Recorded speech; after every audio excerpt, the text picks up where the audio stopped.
Ay, game na po. Yan na po, game na po. This is maxillary arc, this is mandibular. Kasi ito may palate, ito wala. Dalawa talaga. Tapos, this is lingual or palatal surface kasi it's near the palate. This is the buccal surface, so premolar to molar kasi this is covered by your cheeks.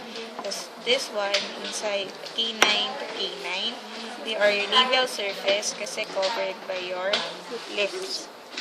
And then, sa anteriors, yung flat surface dito, kung saan tayo nagka-cut ng food, we call it incisal. And this one, kung saan nagka-grind, it's called the occlusal surface.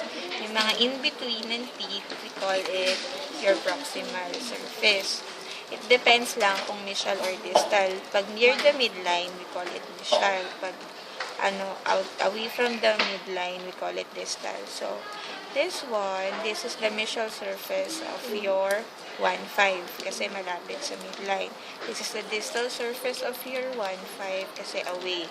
Pero, this can be the mesial surface of your 1-6 kasi ito 1-6 kasi malapit sa midline. And then, landmarks. Sa anterior, we have your incisal surface. Tapos yun nga, mesial, distal, lingual, labial. And then this one is your cervical line or your CEJ. Cervical line din to. And then, yung nakaumbo, this is called your cingulum. Yung border niya sa mesial saka distal na parang linear elevation, we call it your marginal ridge. Yung fossa dito, ayan, it's called your lingual fossa. So, ito, fossa din to, ito. Lahat ng incisors may lingual fossa. But, pagkakaiba lang, your canine, it has 2 lingual fossa. Why? Because it is separated by a ridge sa gitna, we call lingual ridge.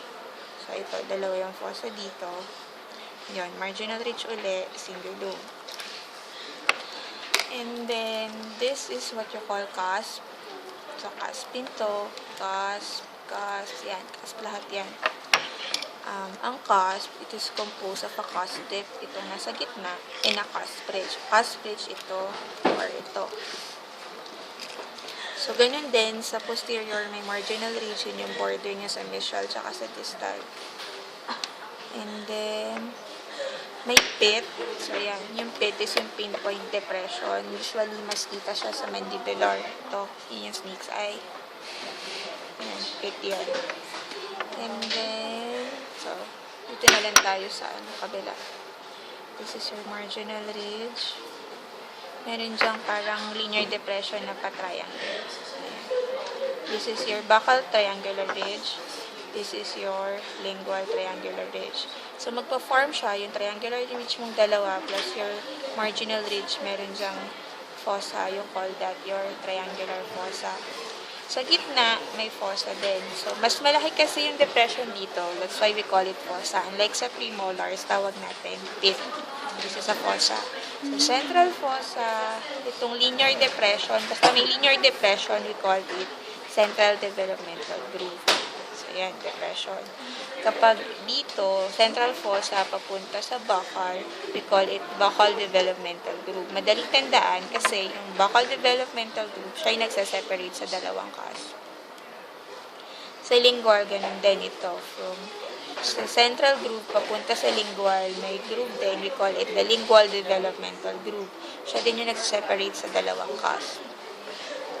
So, anong tawag sa cusp na to? We call this, dahil nasa lingual, and distal, sa distolingual cusp. Ito is your mesiolingual cusp. This is your mesiobuccal cusp and your mesiolingual cusp. And then, meron din dito parang linear na umbo or linear elevation. We call it your oblique ridge. Ang oblique ridge, nasa maxillary molars lang. So, kung titignan nyo dito, wala naman naka-oblique dyan, di ba? Yes.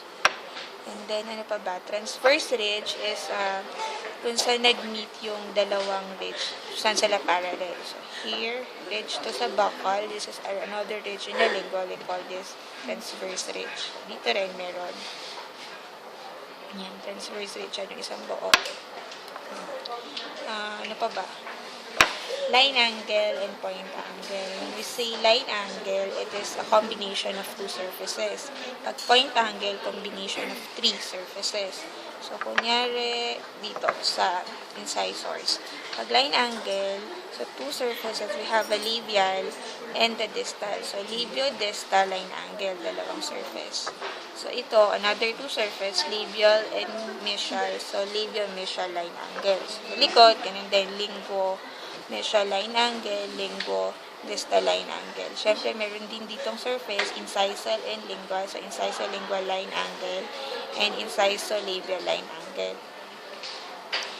Point angle, three surface. So, obviously, pag three, nasa corner. So, pag nandito, tatlo yan kasi we have the labial, the incisal, and the mesial surface. So, pag pinagsama-sama mo, the mesial, labial, incisal, point angle. Pag nandito sa likod, papalitan mo lang yung labial. So, incisal, lingual, mesial, point angle. So, same goes, occlusal. Iniba mo lang yung incisal, ginawa mo lang occlusal. Yung point angle, nasa corners pa rin. Four corners. So, it's occluso, distal, lingual, point angle. This is occluso, distal, buccal, point angle. Pero kung ito lang, tsaka ito, so this is, wala naman tayo sa kanto, we call this buccal, mesial, line, angle. So, kaintindihan na, pag dalawa, line, pag tatlong points, point, angle.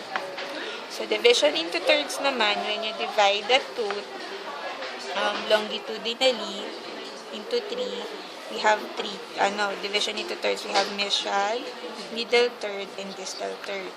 When you divide it horizontally, we have still three, cervical, kasi malapit sa cervix, middle, and incisal, kasi incisal. Only difference sa sa posterior is, ang tawag mo sa incisal third is occlusal third.